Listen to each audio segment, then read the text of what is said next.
फरायसाफोर दिनै क्लास 10नि इंराजि बिजाबनि 2 नम्बर लेसन नेल्सन मेंडेला लं वाक टू फ्रीडम नेल्सन मेंडेलाया गावनो लिरनाय गावनि जिउ खौरां जायखौ अट'बायोग्राफि बुङो इंराजियाव बे अट'बायोग्राफिनि बिनि साउथ आफ्रिकायाव गिबि जागायजेननाय गिबि सुबुं खुंथायारि सान जागायजेननाय बे ओपनिं सेरेमनिनि इनॉगरेशन सेरेमनिनि बाथ्राखौ बे रायथाइयाव लिरनाय दङ नेल्सन मेंडेलाया माब्रै बे इनॉगरेशन सेरेमनिखौ ऑब्जर्व खालामदोंमोन बुहुमनि मानसिफ्रा माबायदि बिनियाव साउथ आफ्रिका हादराव फैदोंमोन गाफैदोंमोन साउथ आफ्रिकानि बिखायाव फैदोंमोन दा इनॉगरेशन बे खोन्दोखौ बेवहाय बेखेवनाय दङ दा बे रायथाइयाव गुबै रायथाइयाव थांनायनि सिगांनो बिफोर इउ रिडनि बाथ्राखौ जों एसे सावरायलायनि बेवहाय मोनसे सोदोब दङ apartheid is a political system that separates people according to their race बेनि उनाव मा होनदों एपार्थाइडनि ओंथिया मा होनो जे मानसिफोरखौ हारि बायदियै बुखावनायखौनो मा बुंनाय जायो एपार्थाइड बुंनाय जायो बेवहाय गुफुर बिगुर आरो गोसोम बिगुरनि गेजेराव बुखावलायनानै राजखान्थि खालामदोंमोन बे political system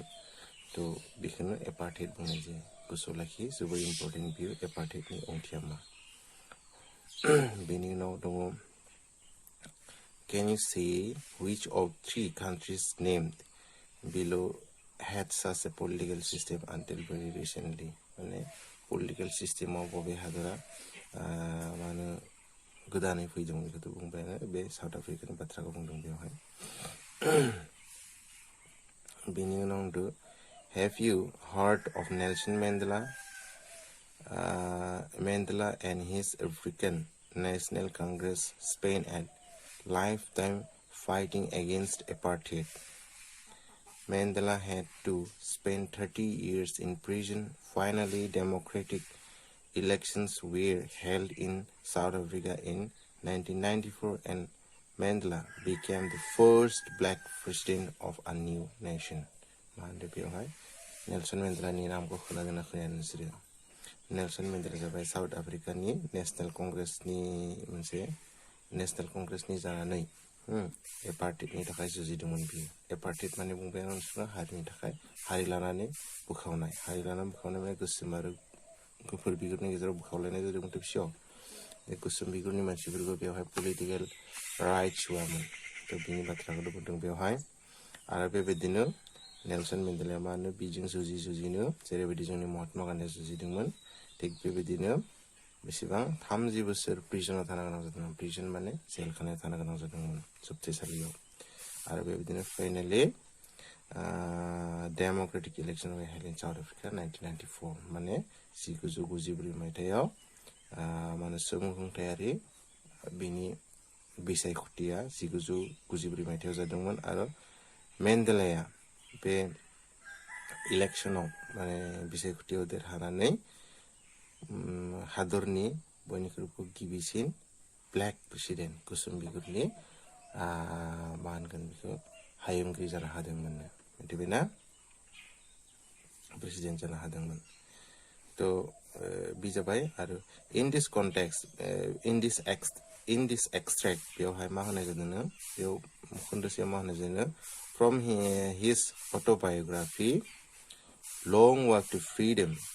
Mandela speaks about a historic occasion the inauguration मिथिबायना बेवहाय बे खोन्दोसेयाव मा होनो बिनि मेंडेलानि अट'बायोग्राफि जायनि मुङा जाबाय लं वाक टू फ्रीडम गोसोआव लाखि अट'बायोग्राफि होनबाय बुंबाय आरो गावनि जिउ खौरांखौ जेब्ला गावनो लिरो बेखौ मा होननाय जायो अट'बायोग्राफि बुंनाय जायो आरो बे अट'बायोग्राफिनि मुङा जाबाय लं वाक टू फ्रीडम मिथिबाय आरो बेवहाय inauguration ni bathrago मिथिबायना inauguration माने जागायजेननाय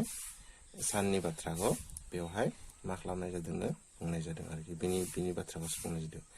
Can you guess what the occasions might be? Check your guess with these news items. मिथिबायना 10 May 1994 आरो नैबे माबानिफ्राय बेवहाय मा जानो हागौ बिनि सोमोन्दै आंखौ गेस खालामनो होदो सानना लानो होदो आरोखि Mandela became South Africa's first black president. बुंबाय आं Mandela South Africaनि गिबि president जादोंमोन. Nelson Mandela has become South Africa's first black president after more than 3 centuries of white rule. मिथिबायना 300 बोसोर गुफुर बिगुरफोरनि सासन खालामखांनायनि उनाव Mandela गिबि मा जादोंमोननो हायुंगिरि जादोंमोन South Africaनि. Mr. Mandela's African National Congress Party won 252 of the 400 seats in the first democratic election of South Africa's history. मिथिबायना माने South Africaनि जारिमिनाव Mandelaनि African National Congress Partyया South Africaयाव 400 मासिनि मादाव 952 मासिखौनो बिसोरो गिबि सुबुंखुंथायारि इलेक्शनाव बिसायख'थियाव देरहानो हादोंमोन आरोखि The election ceremony took place in the Union Building Amphitheater in Pretoria today, attended by politicians and dignitaries from more than 140 countries around the world. मिथिबायना बे inauguration जागायजेननाय सानखालि माव जादोंमोननो Union Building Amphitheater in Pretoriaनि Amphitheaterआव मिथिबायना Amphitheater माने मिथियोना स्टेडियामफोरखौ बुंनाय जायो जायाव रुफ गैया माने उखुम गैया बेबायदि गेदेर माने स्टेडियाम नाथाय सायाव उखुम गैया माने बेबायदिखौ माने Amphitheater बुंनाय जायो बे Amphitheater जादोंमोन प्रेटरियानि Union Buildingआव आरो बेवहाय बुहुमनि 140 हादरनि 140 हादरनि मा फैदोंमोन बेयाव पलिटिशियान आरो डिग्निटारिस माने दैदेनगिरि राजखान्थिगिरि दैदेनगिरिफोरा फैदोंमोन बेवहाय Never again will this beautiful land experience the oppression of one by another, said Nelson Mandela in his address. Nelson Mandela बिनि बराय बिबुंथियाव मा होदोंमोननो जे माब्लाबाबो बे समायना हादराव समायना हायाव मा हादराव आरोखि ओरैबायदि अपारेशन माने जाहैबाय माने गादब जानाय ओरैबायदि गाजब जानाय मा होनगोन जानाय नाख्रेब जानाय हेंथा होजानाय ओरैबायदि आराबो माब्लाबाबो बे हादराव हायाव जानाय नंलासै बेबायदि बुंदोंमोन Civilian scenes on the streets of Pretoria followed the ceremony with blacks, whites, and colored celebrating together. खालि बेवहाय civilian scene माने बिराद रंजा बांजा मोसाबायनायफोरखौ मानगोन जेरैबायदि जोबोर देरहानायनि उनाव मानसिफोरा बयबो उदां गोसोजों रंजाबायो बेफोरखौ माननाय जायो civilian scene मिथिबायना civilian बुंनाय जायो लामा बेबायदि मानसिफोरा प्रेटरियानि लामायाव बयबो रंजाबायदोंमोन बेयाव गुसुमाबो रंजादोंमोन गुफुराबो रंजादोंमन आरो कालारेड गुबुन कालारनि मानसिफोराबो बेवहाय सेलिब्रेटिं खालामदोंमोन माने कालारेड माने बेयाव माने बारे बरंगानि आमुजों माने जोबोर रंजालि आरो मा होनो गुबुन कालारनि खेबसेयैनो mixing more than 1 lakh South African men, women, and children of all races sang and danced with joy. You know, South Africa मा मोननो 1 लाखनिख्रुइबो हिनजाव हौवा गथ' गथायफोरा बयबो हारिनि मानसिफोरा रोजाबदोंमोन मोसादोंमोन आरो खुसिजों मिथिबायना दा बेनिफ्रायनो जों मिथिनो हाबाय दा बे इन'ग्रेशन डेआ बेसेबां रंजाथाव जाबाय जों दानिया मेन जोंनि एरियायाव थांदोंसै रायथायाव थांदोंसै 10 May dawned bright and clear For the past a few days I had been pleasantly beside by dignitaries and world leaders who were coming to pay their respects before the inauguration. Ji down bright माने एकदम सानाहा मा होनगोन आलायारन जानानै ओंखारबोदों आरो माने एकदम गोजों जानानै ओंखारबोदों आरोखि साननैसो for the first few days साननैसो सिगांनिफ्राय बे बुहुमनि गासै हेरिफ्रा dignitaries world leaders dignitaries माने दैदेनगिरि बुहुमनि दैदेनगिरिफोरा फायनानै बिखौ माने बिसाइड खालामनानै आगुरि फैदोंमोन आरोखि बेजों मा रायलायफैदोंमोन मिथिबायना रेसपेक्ट होदोंमोन जेसेबां बोसोर जोबथेनायनि उनाव दिनै उदां देरहानो हाबाय नोङो ओरैबायदि बुंनो फैदोंमोन रेसपेक्ट होनो फैदोंमोन बे इनॉग्रेशन दिनै सिगाङाव The inauguration would be the largest gathering ever of international leaders on South African soil. South African-नि बिखायाव मिथिबायना बे सानावनो बे जागायजेननाय सानावनो जे बुहुमनि दैदेनगिरिफोरा गिबियै ओरैबायदि फैदोंमोन मिथिबायना लार्जेस्ट गेदारिं जोबोर बांसिन आरोखि मिथिबाय बांसिनद्राय फैदोंमोन आरोखि माब्लाबो फैयाखैमोन बेयावनो गिदिंफैदोंमोन The ceremonies took place in the lovely sandstone amphitheater formed by the Union Building in Pretoria. मा होनदो प्रिटरियानि Union Building-आव अन्थाइजों बानायनाय Union Building-आव जेबो एम्फिथियाटारनि बाथ्राखौ बुंबाय आं सिनो रुफ गैया माने उखुम गैया बेबायदि स्टेडियामाव मा खालामदोंमोननो बे हेरिया फोरबोआ जादोंमोन आरोखि बराय मा होनगोन बेखौ जागायजेननाय फोरबोआ For decades this had been the seat of white supremacy and now it was the site of a rainbow gathering of different class and nations for the installation of South Africa's first democratic non-racial government. मिथिबायना बियो माने मा होनगोन बेखौ बोसोरनि सिगां decades मानेथ' मिथिनोसो decades माने होनबाय हेरि बोसोरफोरखौ मा होनो 10 बोसोरखौ मोनसे डिकेट्स बुंनाय जायो ना 10 बोसोरनि थाखाय बियो मा मोननो गुफुरफोरनि मा मोननो जायगा मोननो माने गोबां सिगांनि थाखाय गुफुरफोरासो बेवहाय सुप्रिमेसि खालामोन सुप्रिमेसि माने बिसोरनिसो गोहो दंमोन नाथाय बेवहाय दिनै मा मोननो रेनबो गेदारिं रेनबो माने रेनबो गुबुन कालारनि हेरि थायो कालार थायो मोनस्नि कालार थायो ना थिग बेबायदिनो दा बेवहाय गुबुन कालारनि मानसिफ्रा फैदों गुफुर फैदों गोसोम फैदों गोजा फैदों ओरैबायदि कालारनि मानसिफ्रा बेवहाय ज' जादों आरो साउथ आफ्रिकायाव डेमोक्रेटिका साउथ आफ्रिकायाव गिबि मा होनगोन सुबुंखुंथाय डेमोक्रेटिक सुबुंखुंथाय नन रेसियेल हारिखौ बासिखोलासिनो सबबो हारिनि मानसिफोरानो बेयाव बाहागो लानानै साउथ आफ्रिकायाव मा जादोंनो गोदान इनस्टलेशन माने जागायजेननाय माने सुना होनायखौ मा होननाय जायो इनस्टलेशन बुंनाय जायो बा जागायजेनदों आरोखि माने सुबुंखुंथाया बेवहाय जागायजेनदों नैया बेवहाय एम्फिथियाटारनि मिनिंखौ होदों बेवहाय A building without a roof, सायाव उखुम गैया, with many rows of seats rising in steps, typically of ancient Greece and Rome. मिथिबायना ancient Greek आरो Romeफोराव बेबायदि एम्फिथियाटार नुनो मोनोमोन बुंनाय जायो आरोखि जोंनि स्टेडियामफोरावदि माने गेदेर स्टेडियामफोरा जेरैबायदि क्रिकेट गेलेनाय फुटबल गेलेनाय स्टेडियामफोरा बेफोराव एम्फिथियाटार On that lovely autumn day, I was accompanied by my daughter Zenani. मिथिबायना बे दुफां अट'मानिथ' मिथियो दुफां बोथोरनि बे समायना सानाव ना आंजों ज' दंमोन आंनि फिसाजो सोर जेनानिया दंमोन गोसोआव लाखि बे खालि सोर दंमोन बिनि फिसाजो बिनि लोगोआव बिनि फिसाजो जेनानिया दंमोन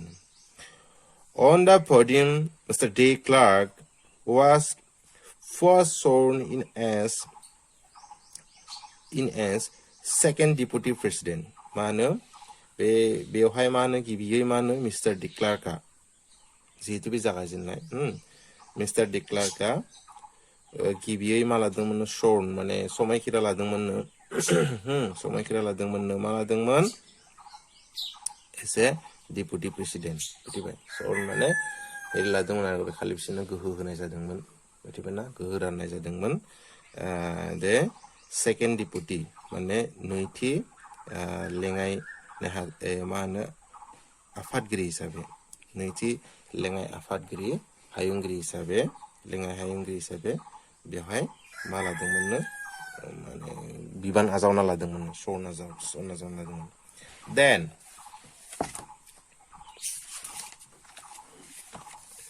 Thabo Mbeki was sworn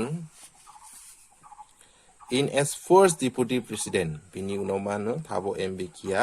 ma खालामदोंमोननो गिबि लेङाइ हायुंगिरि हिसाबै मा लादोंमोन समायखिरा लादोंमोन बा मा होनो बिबान आजावना लादोंमोन. When it my turn, I pledge to obey and uphold the Constitution and to devote myself to the well-being of the Republic and its people, to the assembled guests and the watching world. I said, मानो जेब्लानोखि आंनि फालायाव फैयो अब्ला मा खालामदोंमोन बे कन्स्टिटिउशननि सायाव माने संबिजिरनि सायाव आखाइ लाखिनानै बे हादरनि मोजांनि थाखाय मिथिबाय बे हादरनि सुबुं खुंथायनि मानसिफोरनि थाखाय मोजां खामानि मावगोन होननानै समायखिरा लानानै बेवहाय नुजाफैनो हानाय एसेम्बल गेसेस माने थांखि जानाय आलासिफोर आरो बुहुमाव नायना थानाय मानसिफोरखौ बुंदोंमोननो आइ से बिमा बुंदोंमोननो Today all of us do by our presence here confer glory and hope to newborn liberty. Out of the experience of an extraordinary human disaster and last too long must be born a society of which all humanity will be proud. मा होनदों बेवहाय दिनै जों बयबो बेवहाय गावनि नुजाथिनायाव गोदान जोलै माने निउबर्न मिथिबाय ना गोदान जोलै मोनसे उदांस्रिनि आसा होयो मिथिबाय बे गोदान जोलैनाव मोनसे मा होनबाय बिसोर उदांस्रि मोननो हायोमोन निउबर्न लिबार्टी माने उदांस्रि होनाय आरोखि निउबर्नआव आसा होयो हप माने आसा होबाय आरोखि out of the experience of an extraordinary human disaster that lasted too long must be born a society of which all humanity will be proud. बेयाव मा होनदों मोनसे गोमोथाव मानसिफोरनि अलखद जाय गोबां गोलाव सम सोलिगासिनो दंमोन ना सानदांथिजों एरैबायदि समाज सोरजिनांगौ जायनि सायाव गासै सुबुं माहारियानो मा होनगोन दुगानाय मोनगोन आरोखि मिथिबायना प्राउड माने दुगानाय मोनगोन We who were outlaws not so long ago have today been given the rare privilege to be host to the nations of the world on our own soil. मा होनो जों जाय दासिमबो आउटल' माने आयेननि सोमोन्दै आरोखि मिथिबायना आयेननि सोमोन्दै मिथियामोन दिनै मा जाबाय दिनै गावनि हायाव बुहुमनि हादराव बुहुमनि सायाव आरोखि बुहुमनि सायाव गावनि सायाव बुहुमनि सायाव गावनि हानि सायाव आरोखि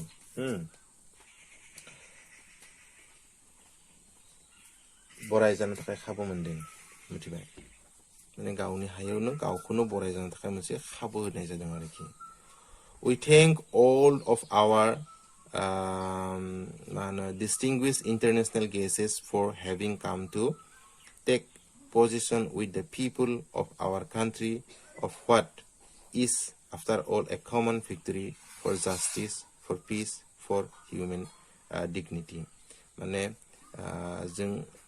जों साउथ आफ्रिकानि मानसिफ्रा मिथिबायना बेवहाय नुजाफैनो हानाय गुबुन हादरारि इन्टारनेशनेल माने गुबुन हादरनि आलासिफोरखौ जायफोरा बेवहाय दिनै नुजाफैनो हादों बिसोरखौ मा होनदों गोजोन बावहरबाय आरोखि गोजोन्थों होबाय थेंक इउ होबाय गोजोन बावहरबाय मानोना बेवहाय मा होनो जास्टिसनि मिथिबायना जास्टिस थारनि देरहादों आरो बे हादराव मा फैदों सान्थि फैदों आरो हिउमेन डिगनिटि मानसिनि मा होनगोन बेखौ उदांस्रि मिथिबायना मानसिनि उदांस्रि जाय मानसिया जेरैबायदि थांना थानांगौ बेबायदि थांना थानायनि मोनसे मोनथाय मोनदों मिथिबाय we have at last achieved our political emancipation मिथिबायना emancipation माने मा होनो emancipation माने freedom from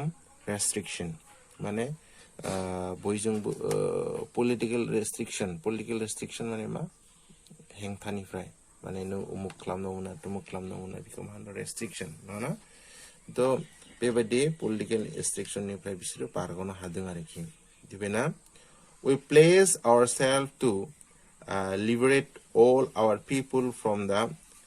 continuing bondage of poverty, deprivation, suffering, gender, and other discrimination.